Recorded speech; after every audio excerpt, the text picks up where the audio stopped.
magical people, and welcome back to the Art of Magical Living.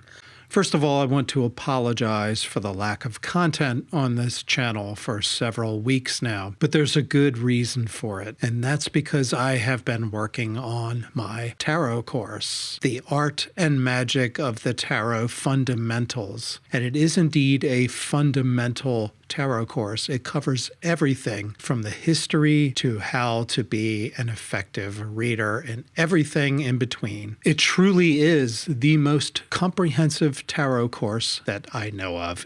It is many, many hours of videos, downloadable PDFs, and a free community bulletin board so you can share with other students, exchange readings with each other. It's a complete package. So what you're going to see is just a tiny excerpt of the course, and this particular section is on spreads. It's very likely that if you are familiar with tarot at all, that you use some form of spread, some sort of layout for the cards in your readings. So if you like what you see and you're interested, please check out the course below. It's an incredible value for the price, and you get this course material forever, because not only do you get the hours and hours of video instruction that you could take at your own pace to fit your own schedule, but there's lots of downloadable materials, including a PDF workbook. So if you're interested in tarot, if you're a beginner, if you're someone who has been doing this for years, but you want to freshen up your approach, please take a look at the class. The link is in the comments below.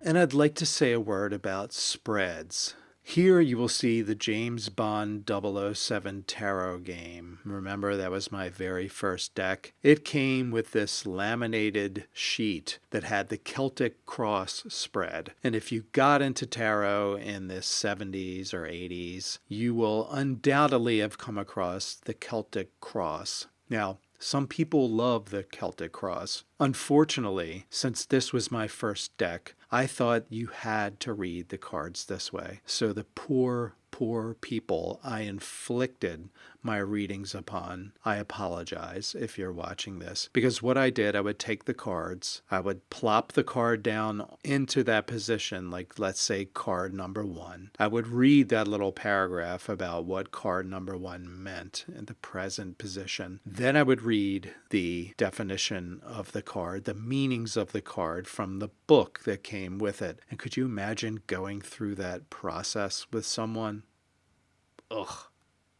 But for the longest time, if you wanted to read tarot, it was pretty much assumed this was how you were going to do it. I just want to let you know right now, you do not need to read with spreads at all. A lot of times I just put 3 cards on the table, and that can fill an entire half-hour reading. So you do not need to use spreads. And I would say try different spreads. There are entire books of hundreds of spreads that you could try. They can be fun, they could be helpful, they could be very useful, and you may find certain spreads that you regularly use. You might like the Celtic Cross that you see here. I mean, readers have used it for decades, but do not feel like you have to. The Celtic Cross is pretty daunting. I find it to be a little more work than it's worth, but discover for yourself how you like to read.